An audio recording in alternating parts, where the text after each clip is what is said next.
Hey everybody, I'm here with a quick video on Capricorn Clark. Capricorn Clark is an ex-assistant to Diddy. She took the stand today in the Diddy trial. On the prosecution, they finished their side and now they have the defense talking to her. I will say this. I think in the Diddy orbit, that's what I'm going to call it from now on, right? The Diddy orbit, I think in the Diddy orbit that everybody was jealous and fighting for Sean Diddy Combs' affection.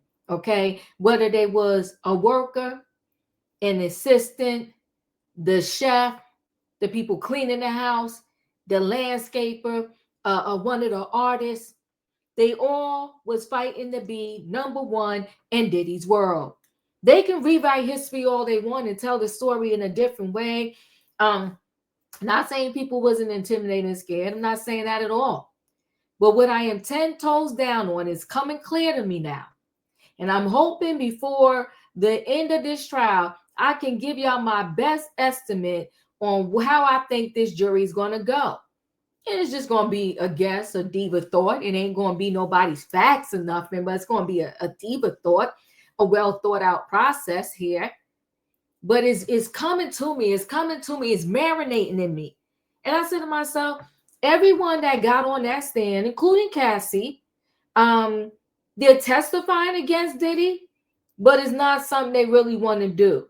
Now, whether or not they really don't want to do it because they still feel some intimidation, or whether they just don't want to do it because they still feel some admiration and love for Diddy. So Diddy, he named his company Bad Boy. And Diddy is literally a bad boy for life. And so Capricorn Clark gets on the stand and she has some compelling and I'm going to say damaging testimony. She does. But when the defense came to cross-examine her, I said, hold on 1 second. In the cross-examination, during the prosecution side, she act like her and Cassie were besties. She got Cassie a burner phone. She was helping Cassie hide Kid Cudi from Diddy, and she called them when Diddy was on his way to Kid Cudi's house to fight him or take him out or whatever he was going to do. She made the phone call and let them know. But then during cross-examination, they asked her how she felt about Cassie. She said Cassie, and I'm going to paraphrase, pretty much became the BRAT girlfriend of Diddy. She didn't say she became this person who Diddy had control over and was, part of a S trafficking ring. She pretty much said she became a brat. The BRAT, Diddy's girlfriend, the BRAT. And she said she thought I worked for her too. I'll tell y'all can say what you want. And it's horrific what Cassie went through, but those two were Bonnie and Clyde. Two peas in a pod. Two, respectfully saying, junkies doing what junkies do. You ever see two people that are drugged out on the streets and they're a couple? They fighting over the last pill. They sitting there nodding out together.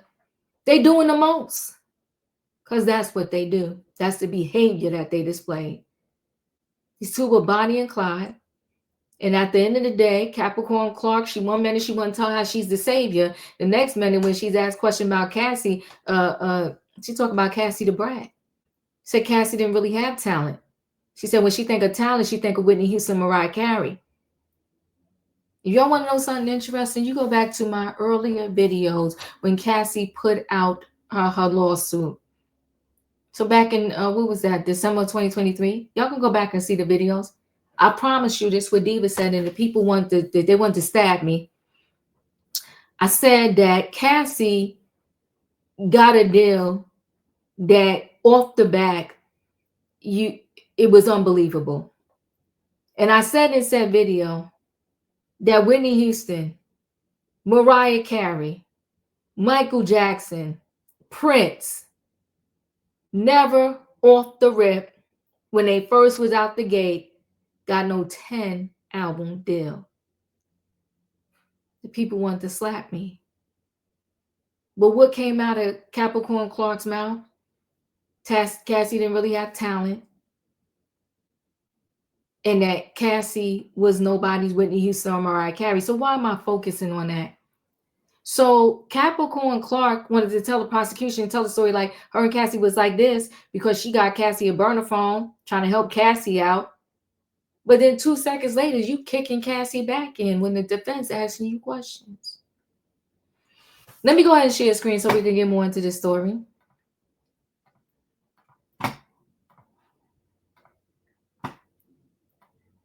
So Diddy's on Kid Cudi. We're going to kill this end, Capricorn Clark testifies. So Capricorn Clark, a former Diddy employee, continued her testimony in the disgraced rap mogul's federal racketeering and sex trafficking trial Tuesday, revealing more details about Diddy's discovery of the relationship between Cassie and Kid Cudi, including a menacing threat. Clark said Cassie would sometimes stay with her at her apartment in LA, and she said Cassie once brought Kid Cudi there. She described a test about Cudi she says she got from Cassie, and she told Cassie to delete the text because Diddy was paying for both their phones. She said she took Cassie to get a burner phone. So instead of y'all getting burner phones, the phone that he was paying for, let him pay for that, and why don't you just go ahead to Verizon, AT&T, I don't know, T-Mobile, and get your own phone. I'll continue. Cassie testified early on the morning of December 22, 2011. Clark testified early in the morning of December 2022, 2011. Diddy was outside banging on her front door. She said she opened the door to find him holding a pow and asking her, why you didn't tell me? Who is Scott? Kid Cudi's legal name is Scott Muscudi. She said she didn't know anyone named Scott. Clark testified Diddy said, we're going to kill this end. She described accompanying Diddy in a black Escalade, Cadillac Escalade with a bodyguard. Diddy got in the back with her and he had a pow in his lap, according to Clark. She said they drove to Cudi's house in the Hollywood Hills about 15 to 20 minutes away. She said Diddy and the bodyguard Ruben went into Cudi's house. Clark says she called Cassie on her burner phone, then changed the name on her phone to someone else. But Diddy allegedly grabbed the phone and dialed the last number called. At that point, she says Cudi himself drove up and Diddy recognized him. She said they drove off and they saw the police approaching Cudi's house. Clark said Diddy told her to convince Cudi not to tell police it was Diddy at his house. She then picked up Cassie, and they went to Cudi's house to try to get him to not file a police report, telling him Diddy had been there with a pow. Capricorn Clark's message to Cudi: if you tell on him, he'll hurt us all. Now, see, here's the problem I'm having with this, and maybe I'm not, TMZ didn't write this exactly right or whatever, but she said that they was in the car, the SUV, they saw Kid Cudi coming and they saw the police pulling up. Okay, so the police are pulling up as y'all are pulling away. She said she then picked up Cassie and they went to his house.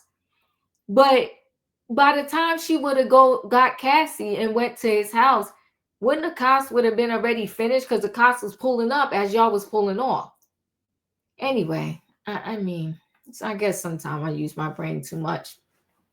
Back at Diddy's house, Clark testified Diddy kicked Cassie repeatedly. She says Cassie was curled up in a fetal position and Diddy kept kicking her all the way to the street. She testified to call one of Diddy's she called one of Diddy's bodyguards to try to get him to stop attacking Cassie. She was told to leave. She said she called Regina Ventura, Cassie's mother, telling her Cassie was being assaulted and she couldn't call the police, but Regina should. Clark was also asked by the prosecution about an email. Clark said it was from Cassie saying Diddy threatened to release sex tapes of her and saying Cassie and Cudi were threatened with harm. She also said arson investigators reached out to her because Cudi had given them her number.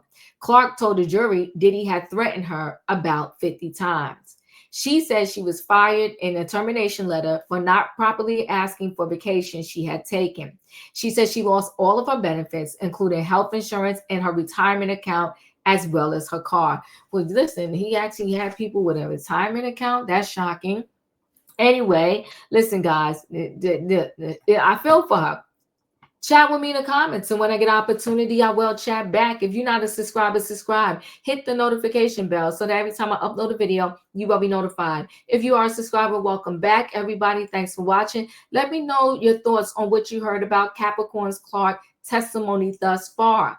Do you think this is helping the prosecution? Do you think it is helping the defense team? Do you think it's a hot mess? I think it's a roller coaster. It's up, it's down, it's up, it's down. It's not high dips. Maybe it's the baby roller coaster where, but I told you, my high level thought is that all of them wanted the affection, the admiration of Diddy. Listen, and y'all can't tell me that's far-fetched, right? Because in regular jobs, do you know how many people will step on your neck to be close to the boss? They will step on your neck. Even if the boss is mean, even if you got a nasty boss, people will cut your throat, not literally, to be close to the boss. So is it far-fetched for me to believe that no matter what was going on with Diddy, all of them in his orbit wanted to be close to him? They wanted to be that one. They wanted to be number one. They wanted the admiration, the affection, and all the accolades of being close to the boss. Chat with me, guys. I'll chat back. I'll see you on the next video.